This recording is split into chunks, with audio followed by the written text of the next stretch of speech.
Welcome back. Today we are discussing a new pediatric obesity study published in Frontiers in Pediatrics, talking about the role of reduced circulating mitochondrial DNA integrity and increased DNA oxidation in preclinical and clinical pediatric obesity. This study asks an important question. Can children with excess adiposity already show signs of biological stress even before standard blood markers look abnormal? The researchers studied 103 Mexican children aged 6 to 12 years. They divided them into 3 groups: normal weight controls, children with preclinical obesity, and children with clinical obesity. Preclinical obesity meant that the children had increased adiposity based on BMI and waist circumference, but their biochemical markers were still within the normal range. Clinical obesity meant that excess adiposity was accompanied by at least one altered metabolic marker, such as high triglycerides, low HDL cholesterol, or elevated fasting glucose. The key idea here is that obesity may not suddenly become harmful only when clinical lab values become abnormal.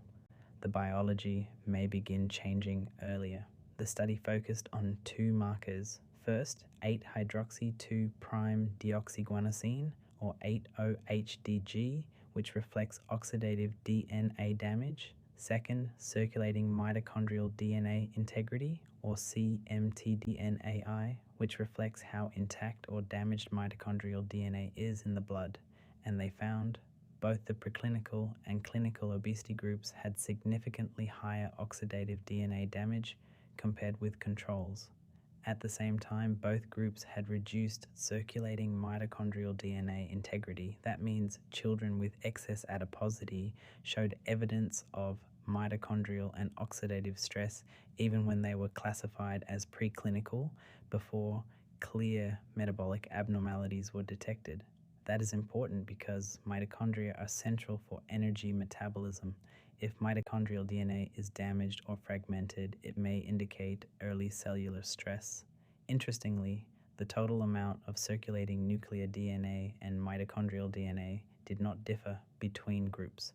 So the issue was not simply more DNA floating in the blood. The major difference was the quality or integrity of the mitochondrial DNA. The study also linked these molecular markers with metabolic risk. Higher 8-OHDG was associated with higher triglycerides, higher TG/HDL cholesterol ratio, and higher TIG index. Meanwhile, lower mitochondrial DNA integrity was associated with higher triglycerides, higher TIG index, higher TG/HDL ratio, and lower HDL cholesterol. Another important finding was that waist circumference percentile remained independently associated with both oxidative DNA damage and mitochondrial DNA integrity after accounting for triglycerides and HDL cholesterol. So central adiposity itself may be closely related to oxidative and mitochondrial stress. The researchers also measured inflammatory cytokines. Several cytokines, including IL-17, IL-23, and IL-33, were elevated in children with preclinical and clinical obesity. This suggests that low-grade inflammation may also appear early with excess adiposity, but we should be careful. This was an observational cross-sectional study. It cannot prove that obesity caused mitochondrial DNA damage or that preclinical obesity will always progress to clinical obesity. Also, fasting insulin was not available for all participants, so direct insulin resistance could not be fully evaluated. Still, the study supports a strong message.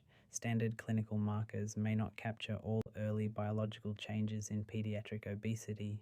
Markers such as 8-OHDG and circulating mitochondrial DNA integrity may help detect early oxidative and mitochondrial stress in children with excess adiposity.